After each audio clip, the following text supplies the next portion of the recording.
All right, so last time we were together, I'm trying to clear my head of all this stuff we've been going through. I was telling Miss Darby, I said, I can't think straight for the past 2-3 days. It saved my life. But anyway, draw your attention back up here to the screen for just a second. This is just a flat map there. Dead Sea's here to your right, but this is Joshua and the children of Israel. We have went from Jericho to Gilgal. Over here near to Ai and Bethel up to the top. That's the Hivites there. And what was unique about those people? What happened the last time we were talking? What's the relationship between the Hivites or the Gibeonites and the children of Israel? Anybody remember? In Joshua chapter 9.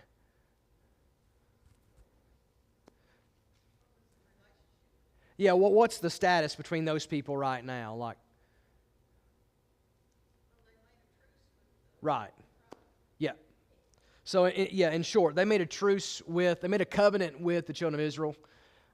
They had fear in their hearts about, they were these kings, these nations. They were coming together wanting to rise up and destroy the children of Israel because they had heard of all the victories that their God had given them.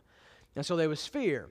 But those of the Gibeonites that we learned in chapter 9, they're like, no, we're not going to join you all. They were lobbied to join all these other nations to rise up against the children of Israel and Joshua. They said, you know what, we're going to do something different. But what they did was a little deceptive. They did deceive them. Yeah, they deceived them. They lied about who they were, where they lived. Did they have a right motive? Yes.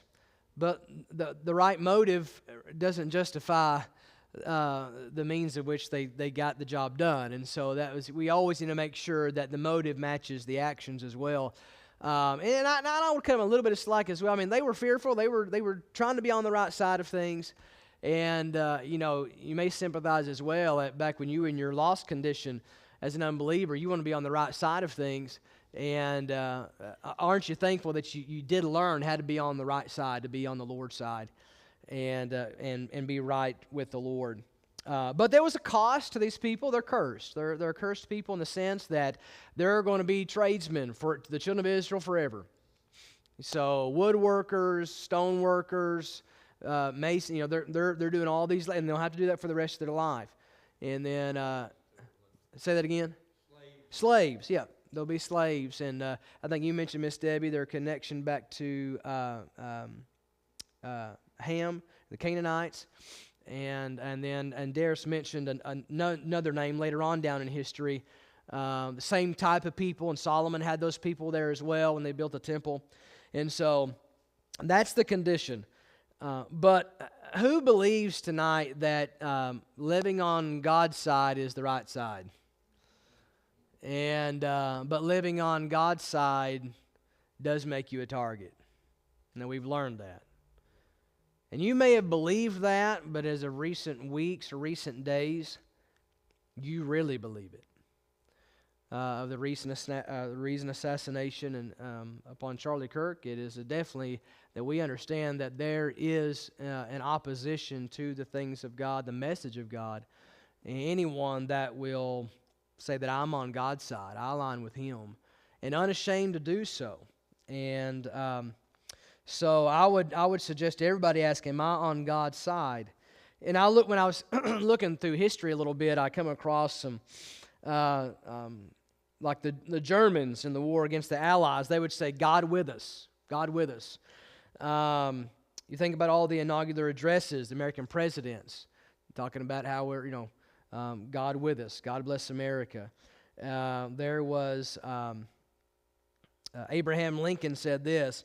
He said in his wisdom during such a divided time in our nation, he said this: the key issue is not whether God is on my side, but whether I am on God's side. That's the key issue. Because there's all kinds of parties out there. Well, God's on my side. There's all kinds of factions or fractions, if you will, different circles.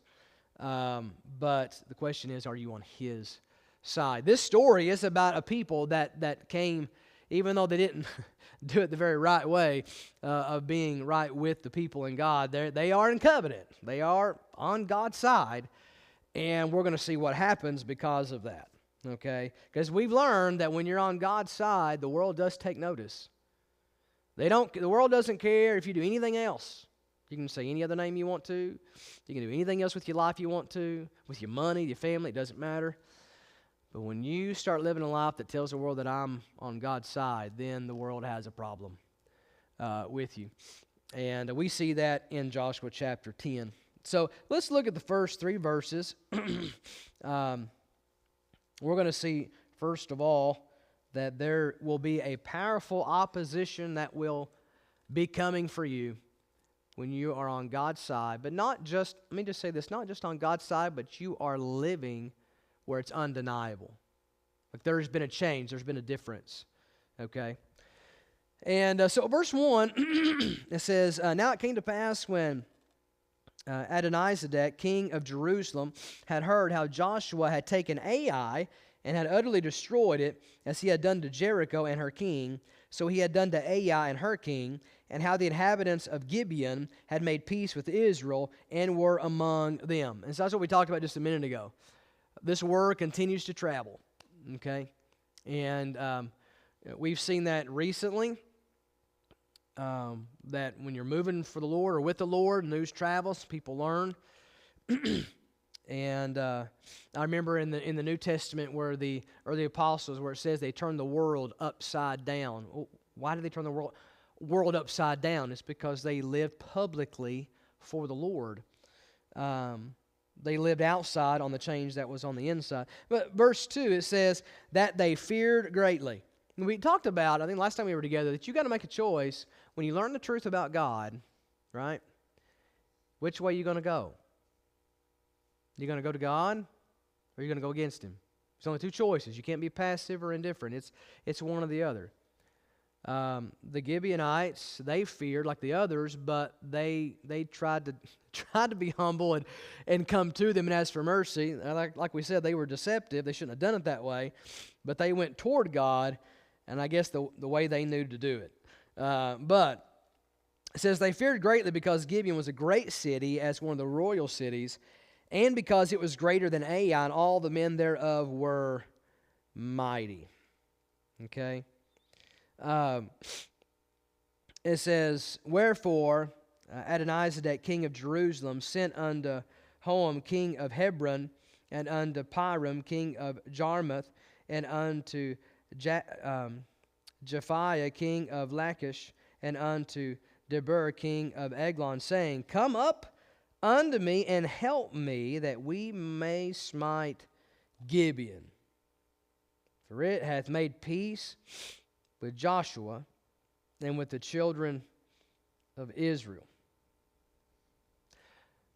They did not like that another nation did something different than what they did. And the big thing is, the difference is that they aligned with those people. And here's the fact, all these nations hated the children of Israel anyway. They didn't like them. These are pagans. They did not follow the Lord at all. And so now they are going to, let's just destroy them. That just tells you there's nothing changes out through history. You come to God, the world's going to come against you. Some way, shape, form, or fashion, the powers that be in this world are going to come to you. You say, well, I'm not someone on a high platform. You don't have to be well-known like that for the devil to come after you. Would you all agree? Any move toward God, you've got the devil's attention. You've got the world's attention. Say that again. No, not at all. Not at all. In the day in which we live, just like then, these nations had teachings. There was education happening in those nations. And they pass on that education and those teachings, raising up generations to come. Pagans, if you will. And it's no different today. And I'm not trying to keep mentioning his name, but it is something for us to notice today. You know, one thing that Charlie Kirk did say, he's like, if you don't meet this mess in the halls of these elite colleges, you're going to have a bigger mess down the road. And that was the big drive of what he did, is because in the elite liberal colleges, there is a education happening, sometimes even in more of a private settings, maybe not directly in the classroom, but private settings, dormitories, and so it's happening. So all this type of education is out there to hate God, to hate the things of God, to take a liberal move. And so, yeah, it is no different. It is no different. That's the reason we as God's people we got to be willing to tell the truth, speak the truth. With humility and love, share it. So they were not about to let the Gibeonites alliance go unchallenged. And I would say this, in the past couple of weeks, I really looked at my own life, Brother Hopper. It's like, really, how loudly am I living? And in really a couple moments, I sort of broke down in tears. It's like, I say I follow God, but how loudly am I living? Because one person said, you know a lot about a person, not so much about the kind of people that are their friends, but the kind of people that are their enemies. Really, who are you influencing? Are you speaking truth into error in the way we should? If you are, then there's going to be that kind of, you're going to see it. And here, these people went to Joshua, the son of Israel. They went to them, to their God, and now they're going to be challenged. And they were, this opportunity, they were going to face the Gibeonites or wanting to take them all out. It was about 20 miles away. That's about how far they were. But we're, in today's time, we really need to be asking ourselves, am I living in a way that actually gets the devil's attention? Or is the devil fine with how I'm living, But here we find they are rising up against the children of Israel. So again, you align with God, the world's going to align against you, and there's opposition coming. It says in verse 5, it says, therefore the 5 kings of the Amorites, the king of Jerusalem, the king of Hebron, the king of Jarmuth, and the king of Lachish, and the king of Eglon, gathered themselves together, went up, they and all their hosts, in a camp before Gibeon, and made war against it. Okay? Then you go to verse 6, and the men of Gibeon sent to Joshua to the camp of Gilgal, saying, slack not thy hand from thy servants, come up to us quickly, and save us and help us from all the kings of the Amorites that dwell in the mountains are gathered together against us. And so you find here, as they align with God, there's opposition going to come to them. But then secondly, you see that now they see the opposition. And what emotion do you think is now they're vulnerable to be overtaken by these Gibeonites? What emotion? They've seen, now here they have camped right where they can see them. They're coming to take them out because they align with the children of Israel. They align with the God of Israel. What emotions would you feel? You opened up your back door. Yeah, emotions. Yeah, like fear. Someone say fear. Absolutely. Yeah, terror, fear. And again, that is still the same tactic today for fear, because fear gives it has a what's the word I'm looking for? Oh goodness, stops you in your tracks, or a paralyzing effect is what the devil wants to do. Just stop you where you are. Turn back and do different, like regret what you're doing, following the Lord. But what we will learn here is that when God when there's a covenant, right, between God and you, God always keeps his covenant. Joshua made a covenant with these people, and it's going to be honored. And you're going to learn that through these verses here, because they cry out to Joshua, come help us, save us. And here's the awesome thing about knowing God is that, and you're on his side, God always keeps his promise. Isn't that a comforting thing? When you think every day you wake up, you know that you've trusted Christ as Savior, he keeps his promise in that covenant of grace. And Brother Randy preached on a Sunday about promises, that God always shows up and does his part. Now, there are some conditional promises for us as well, but there are also promises that God shows up and does every day, just because you're his child, right? And so you see this, this pattern of God in the Old Testament, that he keeps his covenant. And so they're giving out seed their attackers, and they're reaching out to Joshua. And what does the word Joshua is a picture of who? What's his name mean? Anybody remember? Yep. So I love this picture that we're getting here. Such a comforting thing as a child of God. When the opposition's stacked, seem to be stacked against you, the pressure's there, in moments where it's riots in the street, or a coworker beside you giving you a hard time, or a family member that's staunchly against your faith, whatever it may be, we see Joshua as a picture of Christ. They called out to Joshua here, we need saving, we need help. And look how Joshua responds. I love this. So Joshua ascended. Notice the verbiage. He ascended to Gilgal, he and all the people of war with him, and all the mighty men of valor. And the Lord said unto Joshua, fear them not, for I have delivered them into thine hand. There shall not a man of them stand before thee. Joshua therefore came unto them suddenly, and went up from Gilgal all night. Now, let me point some things out to you here about this. What's remarkable? One thing here, Joshua again is teaching us that when you make a covenant and you make a promise, you keep it. That's reflecting God. Who believes God keeps his promises? Then we should, right? As God's people, we make promises. We are to keep them. We are to follow through with them. Let me just remind you, when you trusted Jesus, did we not say, because, you saved me, Lord, I'm going to follow you, right?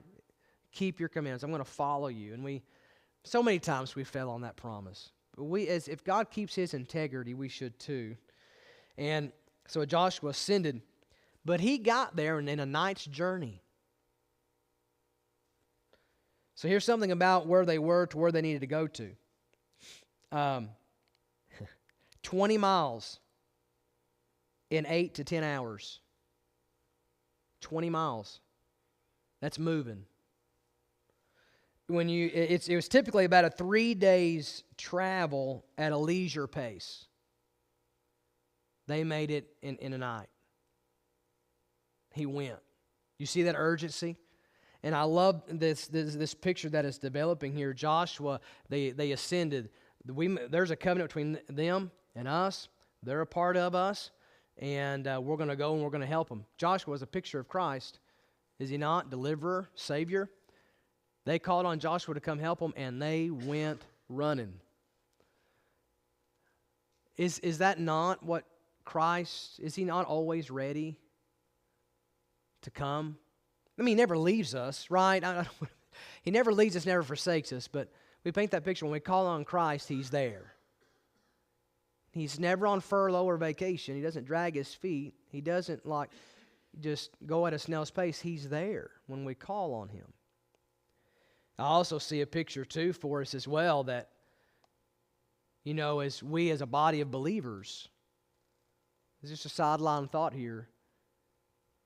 When we are in this body, right? We make a covenant when we come into this church, don't we? As a body to continue in things in one accord, etc. And when one of us, when we're hurting or there's the devil's on our back or something's happening, we should be able to call on one another and we come running to each other, right? Not against each other, but to one another and help one another. But I love what God said. He told Joshua, he said, I give them, I'm going to deliver them to you. Okay? So Joshua has learned a few different times already that if you're going to have God's promise of deliverance, like in this day-to-day battle, you're going to have to do it my way. You're going to have my approval. So we see a dialogue between Joshua and the Lord. And the Lord says, I'm going to give them into your hand. As I said, you all learned Sunday that there are certain promises that are just promises for a child of God, but there are some conditional promises that you can live outside of if you're not obedient to God's plan. You think about, when we'll just say even like a husband and wife, when they drift outside of how God instructs them to operate within a covenant of marriage, struggle, pain, separate things can happen. Even a church and certain function that we have mandates on how to operate with one another. When you step out of God's plan, there's division, there's problems, you choose to live outside of those promises. And so there are some conditional promises too. But Joshua's learned, no, we want God's approval. And so he said, I'm going to give them to you. You're going to conquer them. Verse 10, it says, and the Lord discomfited them before Israel and slew them with a great slaughter at Gibeon and chased them along the way that goeth up to Beth-horon and smote them to Azekah unto Makkedah. And it came to pass as they fled from before Israel and were in the going down of Beth-horon that the Lord cast down great stones from heaven upon them unto Azekah, and they died. They were more which died with hailstones than they whom the children of Israel slew with the sword.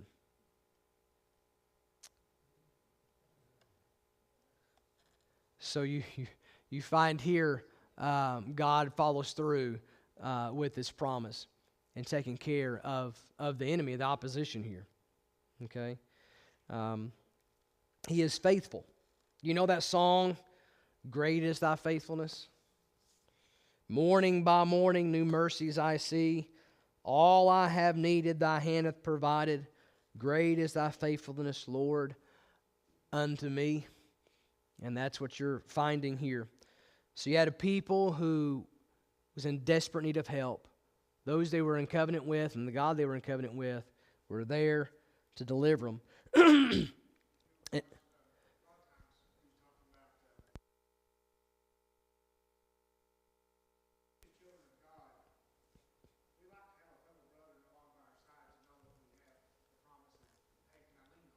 Mm-hmm.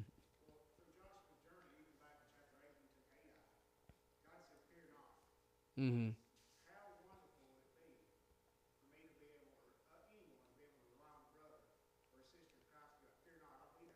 Mm-hmm. Yep. Yeah. Right. And that's what threw all these nations into a frenzy, to a fear fest, because of this unity, this covenant unity between them and God. But then they also see these people staying together and working together and coming to each other's aid. And I said, well, we all need to get together. It's not the same thing. It's not the same power. It really isn't. You can take all the nations of the world and they can come together in the power of themselves, the power of their money or whatever. Sure, that's pretty powerful. But when you take a people who are in a covenant relationship with God and one another, when they come together, nothing can stand against that. And you see that here. I mean, go to the end of the book, right? A covenant with God is the most powerful thing you can have. Not with the world, but with God. And you see that here. And so lastly, we already got into it, but lastly, God's resources are given to you. There's a powerful force coming against you, and we see God's covenant still for you. That doesn't go away. And then you see God's resources are given to you. John Huffman said this. He said, we are not limited strictly to that which makes sense in the terms of this world. We are in relationship with a God of supernatural power who uses His power to achieve His ends. That's who our God is. Let's keep reading. That's not done. So God was already doing more of the work, right, than the children of Israel had slew with the sword. Verse 12, then spake Joshua to the Lord in the day which the Lord delivered up the Amorites before the children of Israel. And he said in the sight of Israel, Son, stand thou still upon Gibeon, and thou moon in the valley of Ajalon. And the sun stood still, and the moon stayed, until the people had avenged themselves upon their enemies. Is not this written in the book of Jasher? So the sun stood still in the midst of heaven, and hasted not to go down about a whole day. And there was no day like that before it or after it, that the Lord hearkened unto the voice of a man, for the Lord fought for Israel. And Joshua returned, and all Israel with him, unto the camp to Gilgal. It doesn't say he lost any men. It said they all returned back. I mean, could assume that none had died. Now before, remember that AI trip, the first round, 36 men? It doesn't say they lost any men here. God has a perfect plan if we'll follow it. But you find here, so first you see the hailstones killed more than Joshua's men did of all these enemy nations. And then God provided this ideal atmospheric condition for the battle to be won. And there's a lot of conjecture about God prolonging the day, etc. The Bible says kept the sun still. I believe he kept the sun still. I mean, everything, and that's what we have to keep in mind. Everything is at God's disposal. It's his prerogative to use it as he wants to. He can step in and overrule any law of nature he wants to for his glory.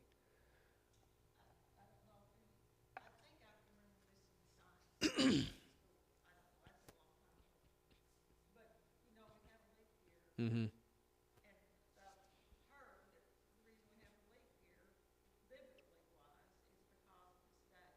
Mm-hmm.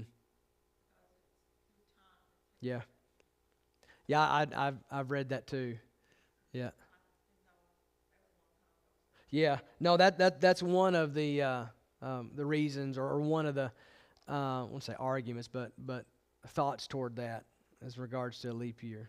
I don't know much more than that, but there are thoughts about it that's interesting. But why, again, we as a people, we get fearful, we get anxious, we get beside ourselves when the God of heaven has all these resources at our for our good and for our lives, and we should turn to him. There's no reason to live in fear. And follow the Gibeonites, turn to Joshua. Joshua's a picture of Christ. We need to turn to Christ. Help us, deliver us, and he'll be there.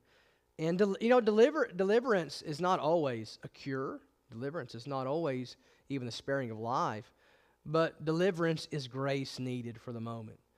That's deliverance. What grace do I need in this time of my life that gives him the most glory?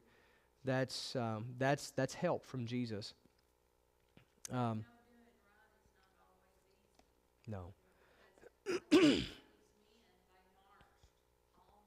Mm-hmm.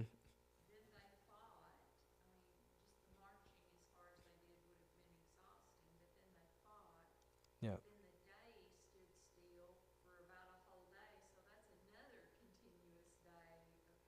Yeah.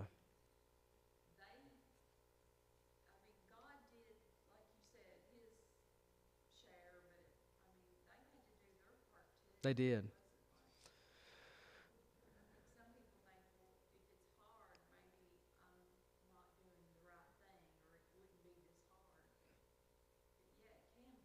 Mm-hmm. Oh yeah, it is. The Christian life, if lived biblically, is not an easy life at all.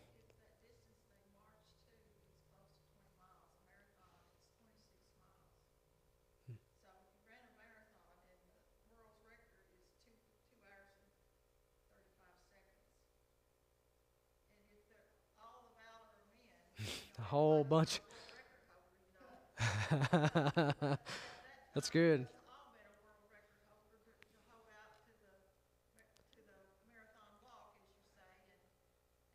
Yeah. Yeah, and whatever weapons they had with them as well, and armor. I mean, he still holds the record, I would think, as as for a whole. Uh, yeah,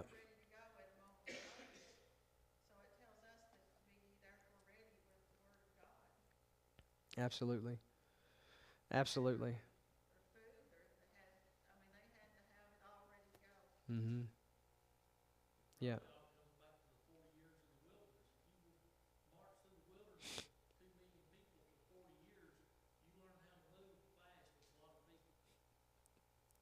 This is true.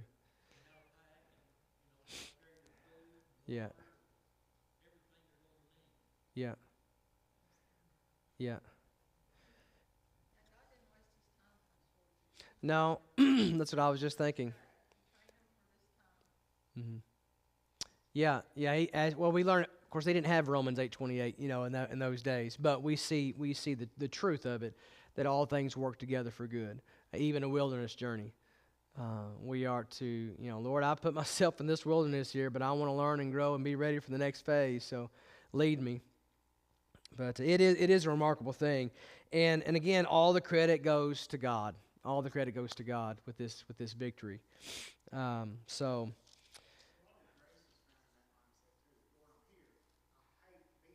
yeah, yeah, yeah. And going back to what Sherry said, it's Joshua and those folks. You know what? They were real tricky not too long ago. Good luck. I just said, good luck. You deceived us. Here, you just get what you deserve. But they didn't do that. They were men of integrity. God defined what a covenant was, and they held to what a covenant was. They gave a clear picture of God and who He is and how He interacts with people. And so we should too. We don't need to stoop to earthly human emotions. We need to, as Christians, set apart Christ in our hearts and follow Him fully.